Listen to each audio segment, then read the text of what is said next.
Go live. Hello, good morning, Ways and Means. It is Friday, April 18th. It is 9 a.m. We are going to try to spend a little bit of time on H443.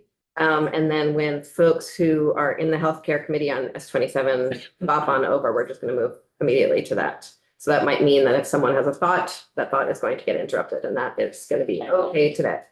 And then after the floor, we'll be back here for land use change tax and a quick conversation around state and federal data sharing. And then we are done after lunch. I hope everyone has a really good Easter weekend. So with that, Kirby, can you join us for a moment?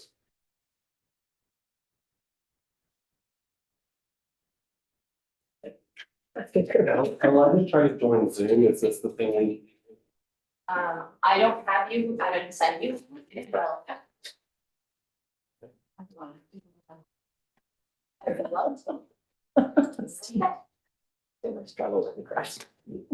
So good morning, everyone. Kirby Keaton Legislative Council. We're taking a look at H443, which is a short form.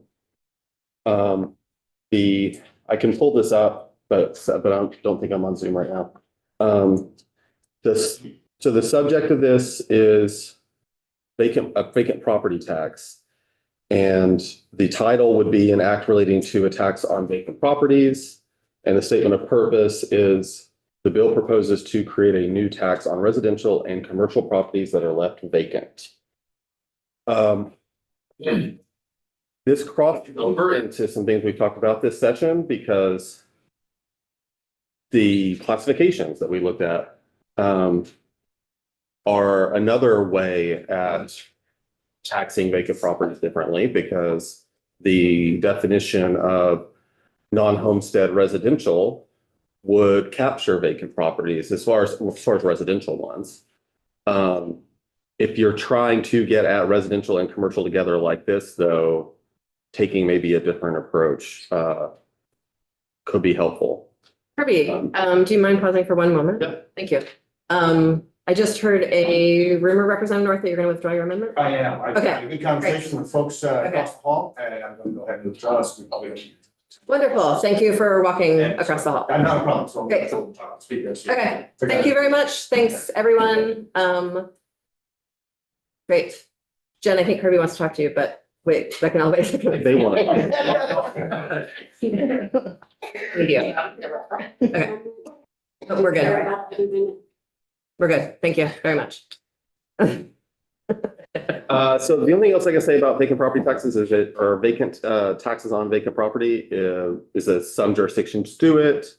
I'm aware that Washington DC does it. Some other places do too. So if we were to develop this out from the short form, look at those jurisdictions where they're doing it and see how it fits into Vermont's law. Representative Moody. Yeah. Thanks. Is this a property left vacant or a building on it and a property? Is it just one or the other? That would be something we would have to look at defining to see if, when we talked about classifications, we talked about like having to struggle with mixed use where one parcel is used for in different ways. So it would be something we have to think about. Thanks, Kirby. Have a lovely day.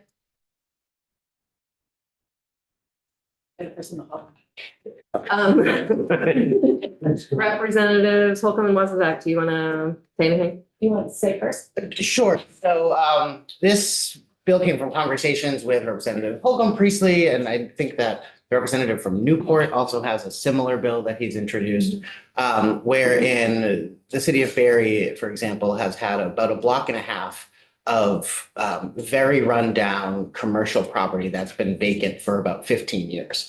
And the estimated value of the property is well below $500,000, but the owner of the property has insisted on selling it for upwards of $3 million. And the city has tried, during my time on the council, the city tried stronger code enforcement. The owner would do the bare minimum to get to code, or things would get grandfathered in. And it became a catch-22 where no one's going to buy the building because it's been flood damaged twice and it's been sitting there for 15 years. It becomes an economic suck on downtown Barrie. also a safety hazard. We've had folks who are seeking housing or are sheltered who have gone into that building and, the floor is caving in because it hadn't been fixed from the last two floods. And when the city of Barry, during my time on the council, tried to take stronger or more specific measures at that specific property, we received legal guidance that we couldn't, make codes or make rules for one building. They would apply to everyone in downtown Barry. And so in conversations with other representatives, it seemed like this was in other communities as well. So we thought rather than having the towns, go it alone and be caught in this catch-22, that a statewide vacancy tax for, chronically vacant buildings. I'm not talking it's been sitting there for 3 months and it hasn't sold. This building has been vacant for over 15 years in our downtown. And so having some sort of statewide mechanism to levy a penalty on owners of chronically vacant commercial or residential properties might be a worthwhile tool to both get some buildings back, in real productive use, as well as potentially alleviate some of the housing crunch by targeting it as chronically residential as well. When you say penalty, that sounds more like a fine to me and less like a tax. Or taxes, yeah. Well, and so I guess that's what I want to get my head around your thinking on that. And then also how vacant gets defined, but yeah. Representative Holcomb. Yeah, I think that this was an effort to bookmark a problem that we're seeing. And, I think you described one, and I've seen that certainly in many other municipalities where there's persistently blighted real estate, which it's in the interest of the owner to hold it as a long-term hedge. But what it does is it disadvantages everybody who's trying to develop or work around it. It is also true that if you are in a market where you have grotesquely escalating property values, and you're taxing at differential rates. And, I think we're trying to address this now a different way. I think there are multiple ways to possibly target this problem. So I think we're open to that. It is a future option. It's a great hedge on the stock market to buy a property in some of our communities right now and leave it vacant because it has a better return than the stock market does. And so I think we have a problem with poorly utilized land, particularly in places that are near where jobs are located and are in some of our downtowns. It's the same problem we're trying to address, some of us in grappling with what a land value tax overlay might look like in a municipality. The question is, how do you create conditions that disincentivize blight and support constructive use of this precious land in the places like the middle of Barry, middle of Newport, or downtowns. So I guess my question, it sounds from you two anyway, that your purpose is more to provide for economic development, to increase the conditions in which one might do economic development. As opposed to, when I first read that, I was very concerned because there are some communities that have a vacancy tax with the intent of raising money for additional housing.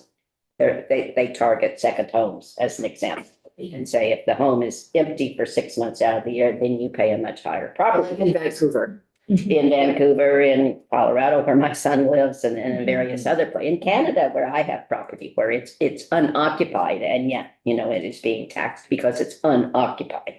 And the purpose is to raise money for housing. So anyway, I was just trying to figure out what the purpose would be of an additional tax and what type of a tax it would be.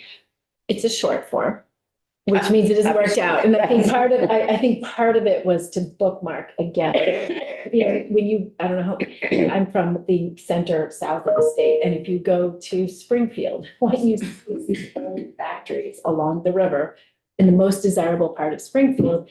And they have, they're running hydro, but other than that, they're pretty dormant. They're empty, and it affects the whole center of the downtown. And that's similar to what Barry was describing. And you go up to Newport again, you've got the whole middle of town. How do we create an incentive to use that land productively in ways that enhance the well-being of those communities? Because right now, it is not actually in the financial interest of the people who own those properties to do that. And that was where we're headed. And I think we've tried to look at disaggregating the base. I think there's some people doing interesting work trying to figure out how an overlay for a land value tax could work. I think we want people to be aware that this is a break on the well-being of some of our communities right now. But I think to directly answer. Okay, I think Representative Kelly wanted to jump. No, just, so I looked at the, bill that, the Newport rep proposed as well, and you're talking about the whole of Newport, but, you know, that's the issue with so many of these properties. It's not clean and clear and, you know, ownership. I mean, the receivership still has an issue with that. And so something like this wouldn't even affect that, I don't believe, you know, as far as, you know, an increase in that sort of vacant property. And again, for years in government operations, we've always tried to address this through ordinances or whatever. And that can get real sketchy too, as well as Yeah. ownership, you know, but it's I certainly understand the concept and the principle behind it, but boy, it's a tough nut to crack.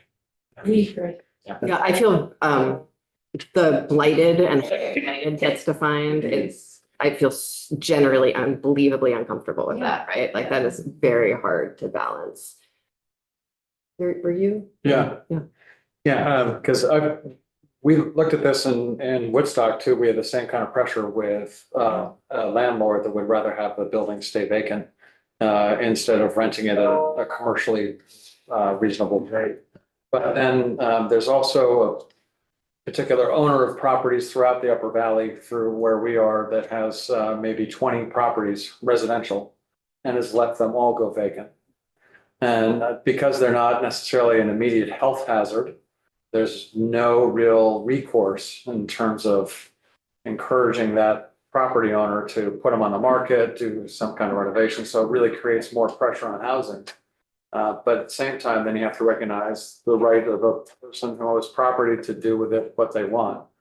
So it's really this strange kind of mix, confluence of priorities and principles. Yeah. I agree that we should do something. Thank you.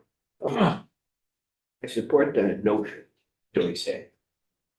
I think you were talking potentially about 3 different buckets of property. Mhm. There's the ones in Springfield, for example. Those buildings might be very useful if someone could just figure out how and garner the resources to get it done, and maybe Newport's in that or something.